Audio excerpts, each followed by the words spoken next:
Session. We have a real treat this afternoon. Our speaker is Danah Boyd. So about 2 days before the scandal broke involving Congressman Weiner, my daughter, who's 15, told me that she had opened up a Twitter account. And I said, "You absolutely cannot tweet. You cannot do it." And she yelled and screamed and cried. And I thought, is this what Danah Boyd would have done? Danah has been called the high priestess of internet friendship. The high priestess of internet friendship. And she makes being really, really smart look like a lot of fun. In fact, when you first meet her, you might be surprised to know this lady's amazing credentials. She has her bachelor's degree from Boston University, her master's degree from MIT, and a PhD from the University of California at Berkeley. She's currently a senior researcher at Microsoft Research. She's been a research associate at Harvard's Berkman Center for Internet and Society. And there she was engaged in a project which was funded by the MacArthur Foundation on internet safety, and I think it was called the Internet Safety Technical Task Force. She has written a lot of articles and co-authored a book, Hanging Out, Messing Around, and Geeking Out: Kids Living and Learning with New Media. She's become a kind of go-to person when you want to try to understand, especially from a youth perspective, what it means to be a person who's living a life on the internet, in cyberspace, using social media. Her views are subtle, they're provocative, they're interesting, and they're very, very smart, again. Once I had the pleasure of sitting next to Danah at a conference dinner, and I realized people all around the table were scowling at me because I was monopolizing her. I wanted her to tell me everything she knew and to give me all of her insights on how to deal with teenagers in the internet age, of which I have two. But today I'm not going to monopolize her. She's all yours. Danah.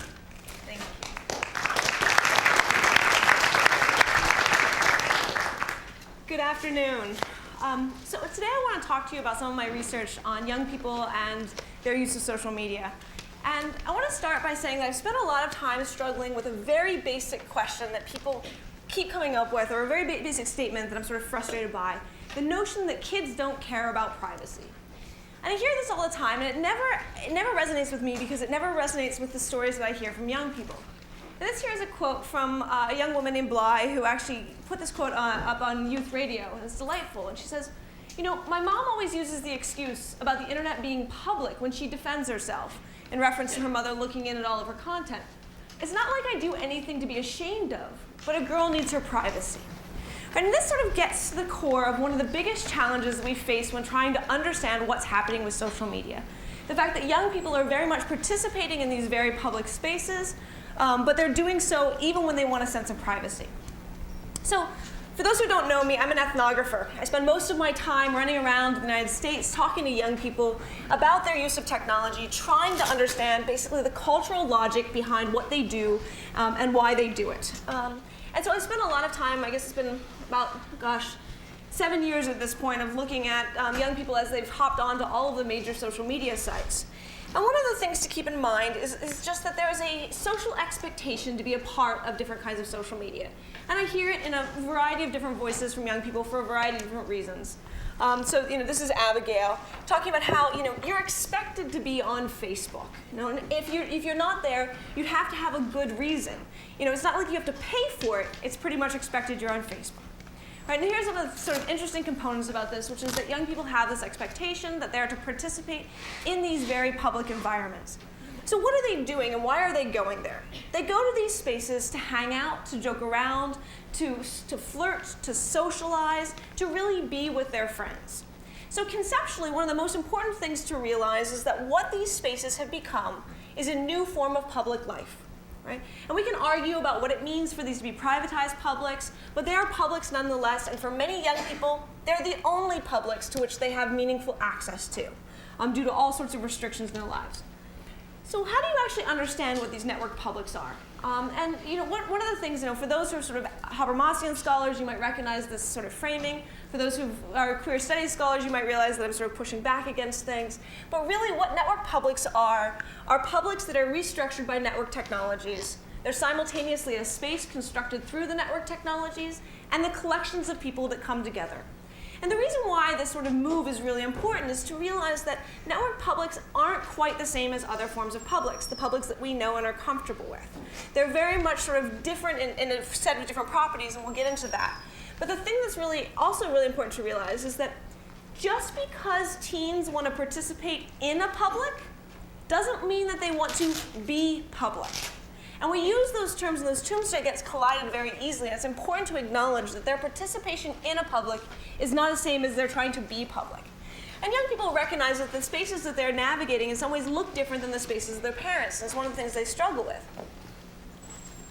Here's a beautiful quote from Alicia, where she's sort of highlighting that, "I just think that technology is redefining what's acceptable for people to put out about themselves. I've grown up with technology, so I don't know how it was before this boom of social networking. But it just seems that instead of spending all of our time talking to individual people and sharing things that would seem private, we spend all of our time putting it up in one module of communication where people can go and access it if they want to."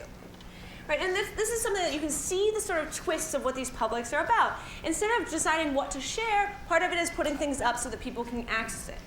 And the reason that this is important is that what network publics do is reshape how we actually navigate what is public and private in really phenomenally important ways.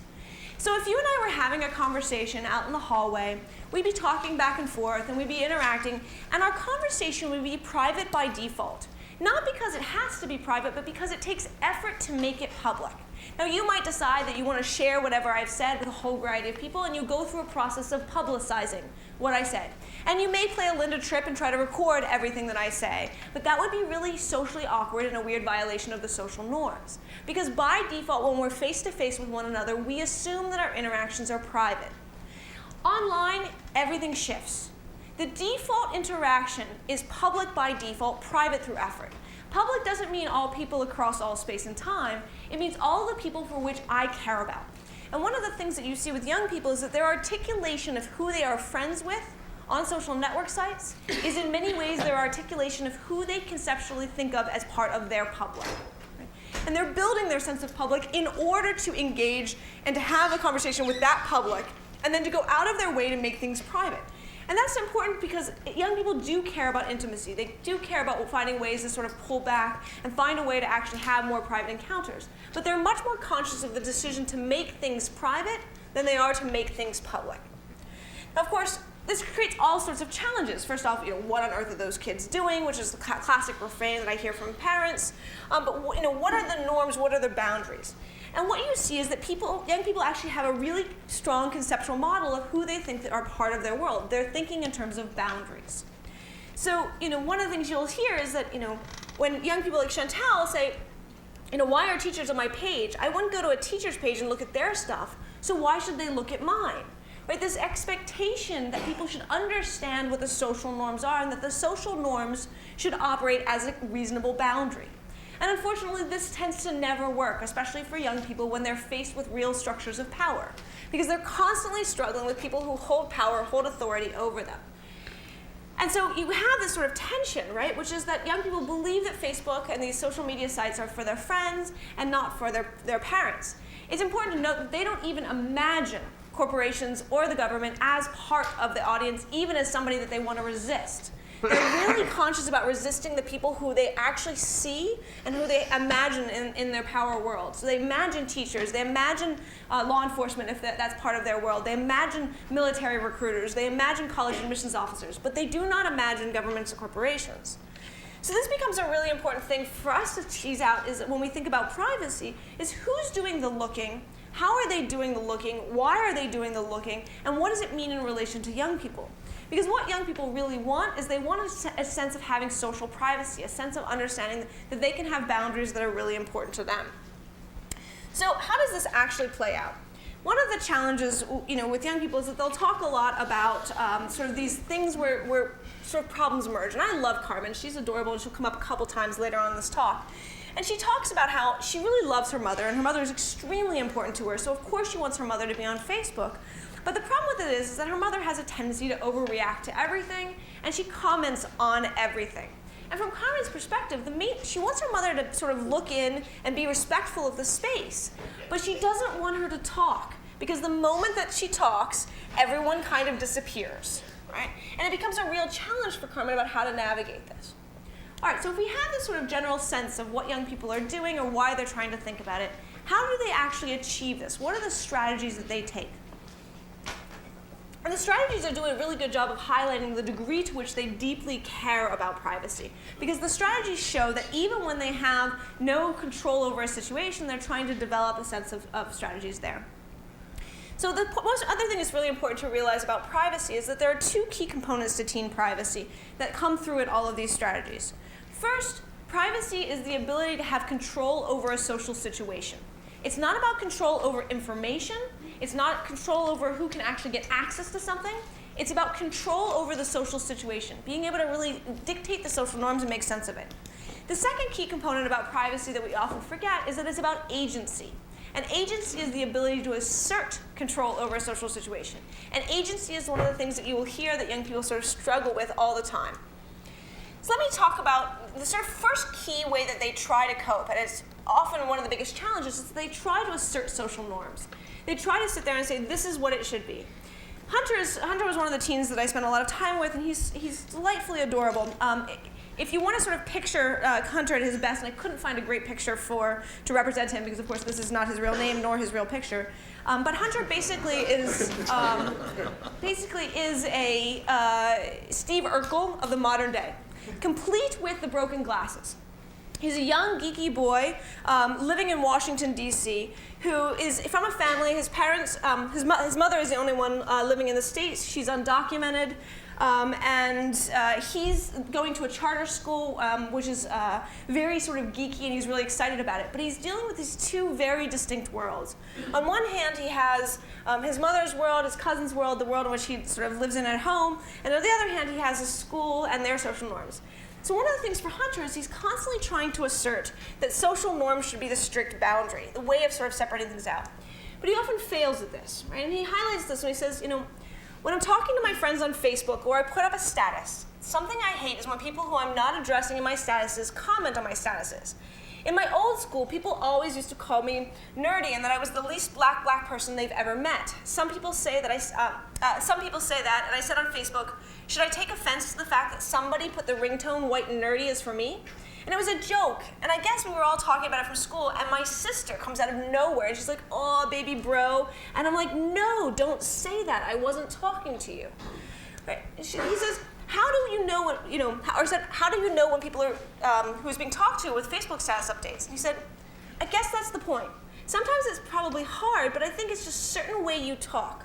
I will talk to my sister in a different way than I talk to my friends at school. Right, and what he's highlighting is that he's trying to signal to the different people who are part of his audience what the social norms are.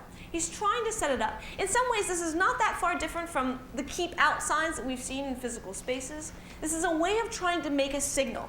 But Hunter highlights that this fails. This fails abysmally for him every time. And what I see from young people is that whenever they go back to social norms as a regulatory boundary, it fails and they get frustrated. Because people think that they have the right to look. And in particular, parents are the biggest abusers of this, although it tends to come in all forms. So people think that they should look in just because they can. So in other words, just because you have access doesn't mean you're actually wanted, but young people struggle to actually do this.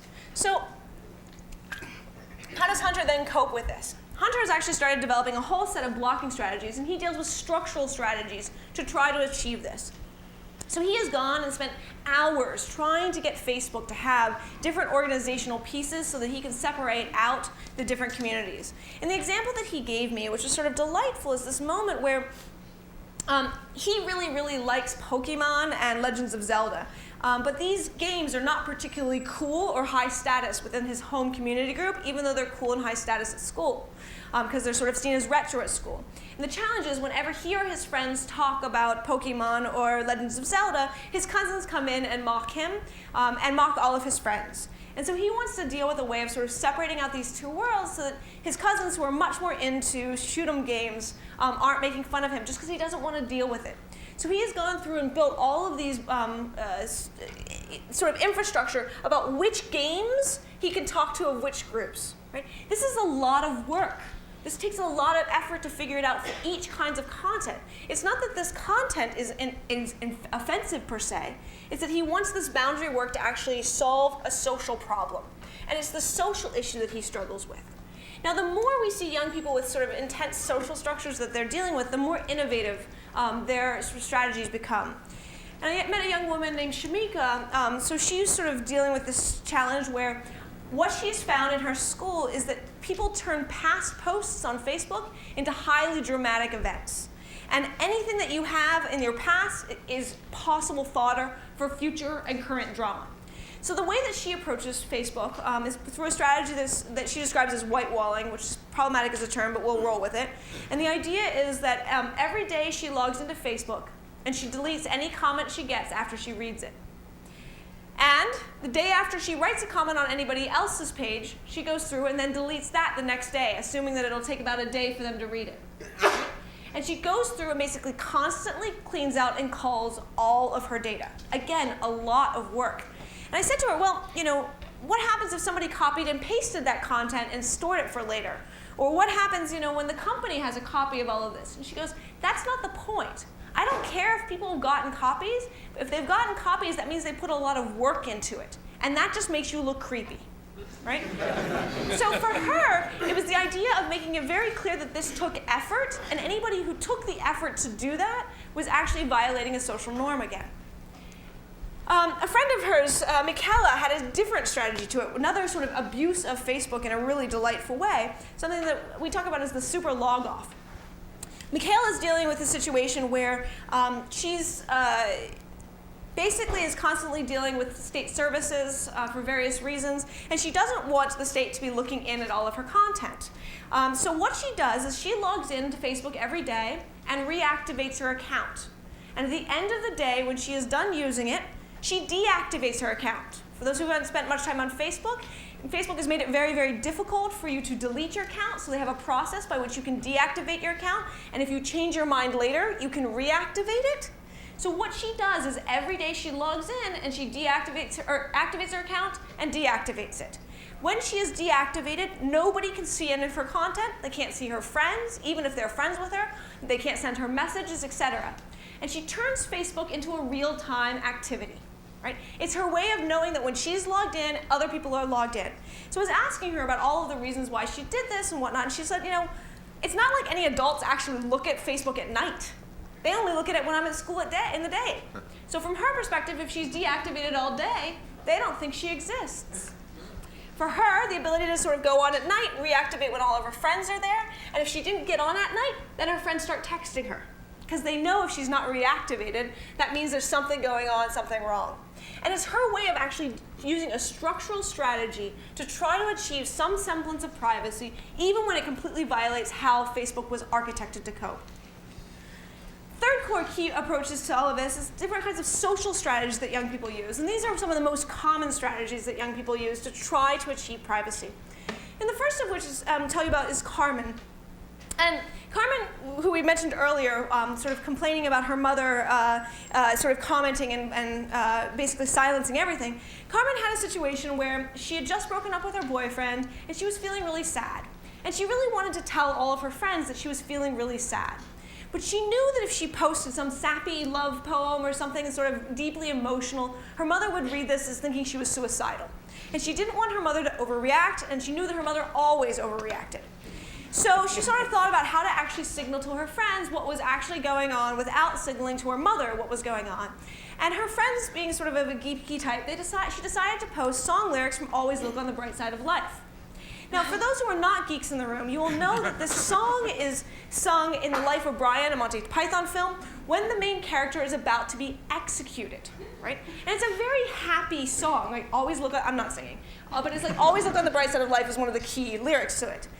Her mother, commenting as usual, immediately posted, it looks like you're doing really well. And her friends immediately texted her and goes, what's actually going on? Right? This is actually a way of thinking about social steganography. This is a way of hiding in plain sight. So what you see is that young people are actually using content very much to put things out there where people don't even know that it's content that they should be looking for. They just see song lyrics without realizing all of the meaning for it. And what you see is this is a strategy where young people are not trying to control access. They're trying to control meaning, right? So they're not limiting the ability to get access to the content.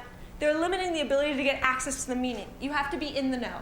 Now, this is a case where the idea of even being in the know requires a lot of work. You need to know that she just broke up with her boyfriend. You need to know that she's posting about it, and that was what the song lyric refers to. You need to have the cultural context to understand Monty Python. There's a lot of layers of knowing.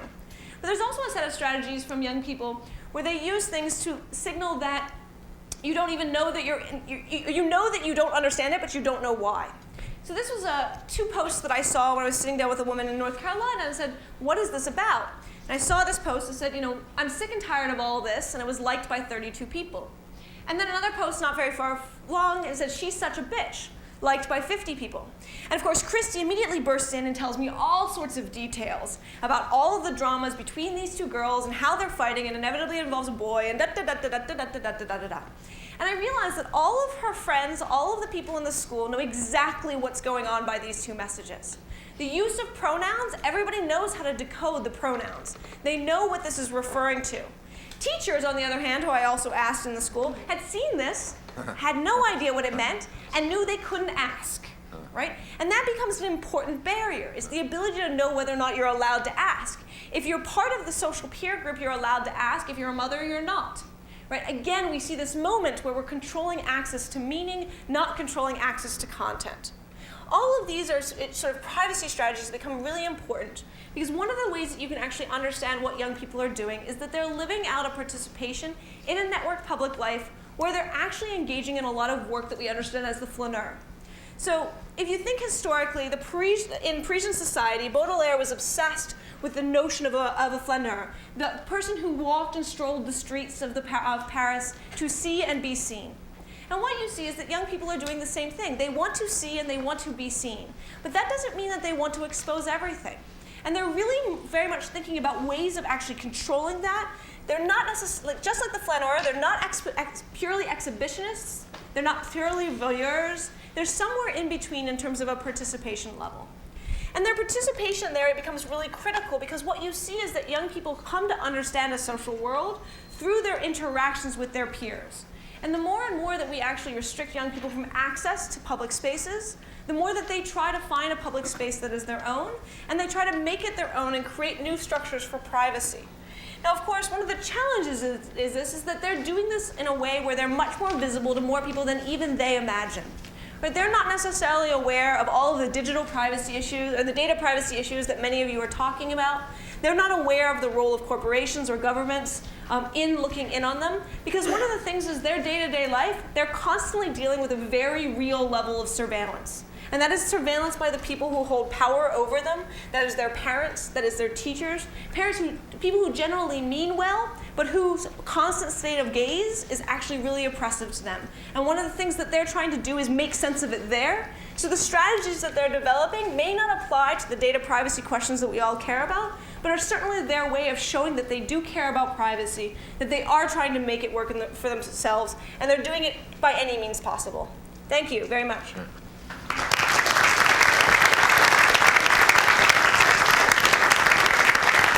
I've left time for about 5 minutes of questions, I think, if anybody has them. Or I can just let you go on. Do you have a question? Do you have numbers on what percentage of teens are engaging in this kind of behavior? Is this anomalous or is this the majority behavior? And just on the boundary stuff, is this related to some of the work that Sandra Petronius has done? Sure. So I don't have the numbers off the top of my head, but a huge number of young people are engaged in different kinds of strategies to achieve privacy.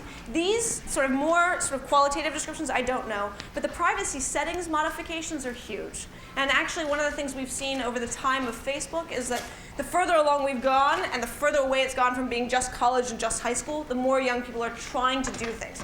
Now, the thing is that when we interview them, what they're trying to do and what it actually achieves don't match up. So their strategies don't necessarily result in the outcomes that they believe in. But I'm hard-pressed to find a young person who isn't thinking about privacy in some way. They're just dealing with different things. One of the things that you may have noticed, though, is that a lot of these kids that I'm talking about are kids of color. And one of the things that becomes really clear in my fieldwork is that the less privileged kids are much more conscious about trying to find innovative strategies and trust the technology much less than the more privileged kids that I deal with. The more privileged kids are much more likely to hope that the technology will solve their problems. The young kids, the less privileged kids, are not actually thinking that at all. Yeah. Hi, my name is Anthony. I work for Chazlo. So you mentioned that people kind of have the ability to form an idea of, a local authority figure, school principal, local officer, or whatever, but not really the corporation or government. I mean, how does that kind of play into the longer scheme of life, right? Like something you say when you're 16 on Facebook could be used, when you're 40 in a lawsuit or something. I mean, what is that concept with them? So let's be honest, that concept doesn't work for anybody. I mean, Anthony Weiner is a sort of great case of that. So I think that we have this mistake that we can all project into the future and imagine how our data is going to be used, and young people are no better than adults. Again, I run into a very interesting state of privilege when I start to tease that out. So kids that are from environments where they're expected to be going to Harvard and will one day be president are doing the kinds of work that you hear in this city all the time, trying to imagine and thinking about doing these heavy self-presentations. And I certainly ran into that, although primarily it was with kids who thought of themselves sort of as the future governor leader types, but also the future sports stars. And the future sports stars were some of the more interesting to me because they were aware of the constant gaze of coaches and the ways in which their reputation as they went forward really mattered. And that doesn't mean that they weren't doing things that they shouldn't have been doing. They were doing a lot of performative work to make it look like they weren't. But for the most part, people don't think about long extended futures, right? And it doesn't really get better when you get it to be adults. But the thing that you realize is that when you sort of tease it all out, what ends up happening is that the more you have to lose, the more you're conscious of these issues. But when you're actually thinking about the more you have to gain, you think about all the possibilities of the reasons for putting things out publicly. And for a lot of young people, what you see is that for the most part, they have more to gain than they have to lose in their own mindset. The older you get, the equation tends to reverse, although it tends to reverse in really funny ways that get inflected by race, class, and gender. Yeah.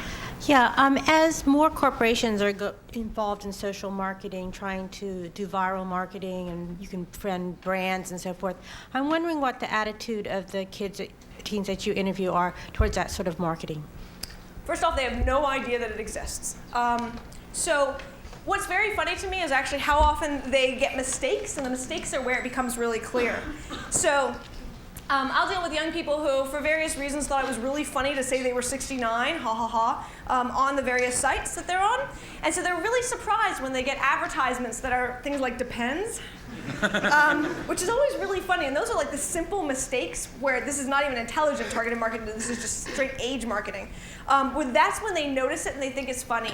I'll watch young people who will play with words in their accounts just to see what ads can pop up. That's the most kinds of nuance that I see in terms of the awareness of targeted marketing. One of the things you hear from young people about marketing more generally is that marketing and advertisements to them signal that it will stay free. If it doesn't have advertisements on it, they're convinced they will one day have to pay for it, right? And that becomes an interesting challenge for their own perspective of how they end up seeing a lot of this content. So they see free as good. They don't actually have any of the trade-offs.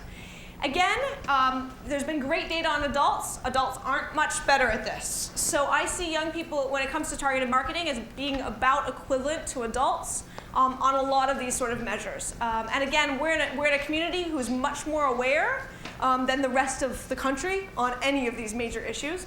But I see the awareness being so low across the board. And by the way, the parents aren't any better. I actually interview the parents as well. They don't have a clue either. Yeah. So just during the lunch, one of the people was talking about how parents constantly monitor children, and if you have that kind of monitoring, then it actually ensures that children don't value privacy because they never have that sense of privacy. So I was wondering if the alternative to monitoring children all the time is to actually create awareness about their information sharing practices.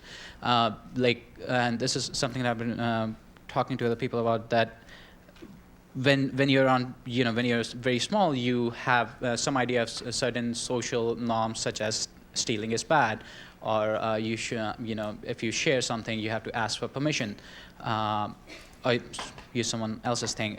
Wouldn't it make more sense to try and inculcate that kind of social norms about looking at other people's information or not looking at other people's information?